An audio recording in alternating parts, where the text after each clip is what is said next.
One of the drugs that people test positive for more than any other drug is marijuana, in part because marijuana stays in the system longer than these other drugs. The question for me is, what does that mean for parents, mothers or expecting mothers who test positive for marijuana?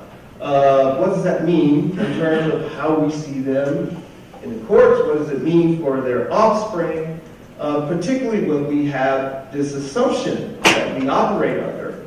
Our assumption is that drug use inevitably harms the developing fetus. These harms were, or this assumption was nicely summarized in a recent publication by Ira Chasnow.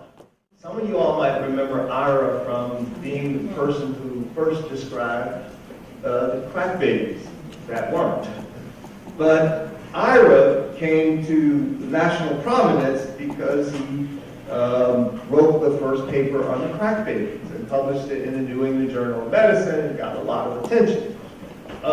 He recently published an opinion piece in the American Journal of Obstetrics and Gynecology, in which he was laying out these assumptions as if they were facts in terms of what marijuana does to the developing fetus and subsequent life. Ira made some logical errors in his thinking. And so one of the things that Sierra Torres, the postdoc who worked with me, did was she wrote a letter to the editor and got it published to point out the logical errors that Ira had made.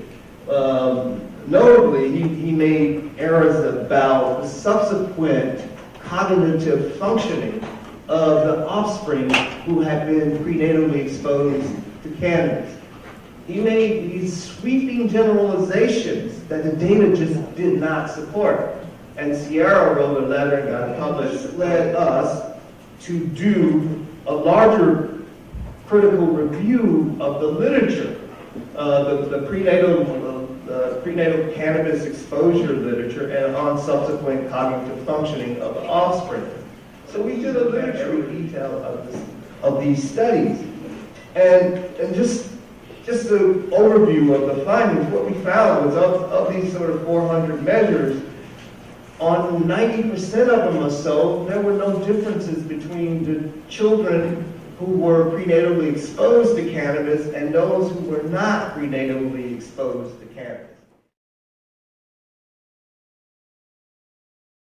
But we did find some differences such that about 9% of the measures, the children who were prenatally exposed performed more poorly than those who were not prenatally exposed on about 10% of those measures.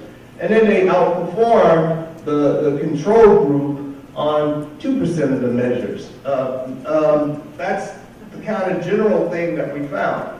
Now, it's important for us to kind of understand or think about what's the clinical or the functional significance of that sort of 10% or these findings. What's the functional or clinical significance?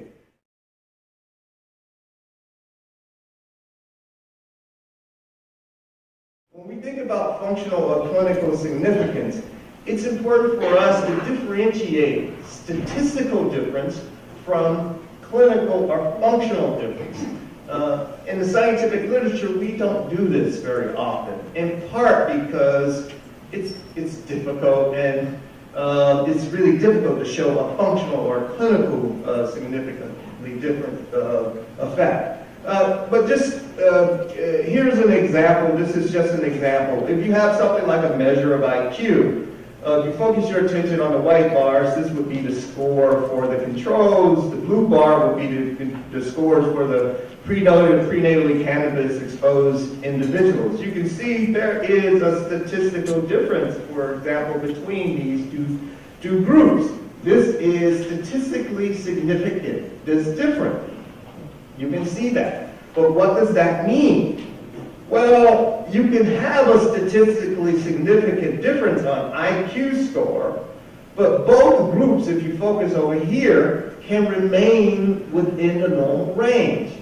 You know, so if we think about the range of normal IQ from about 85 to 115, you will have some normal human variability within the normal range.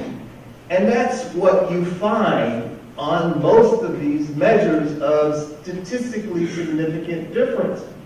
So that you might see a statistically significant difference, but functionally or clinically, it's just normal sort of human variability.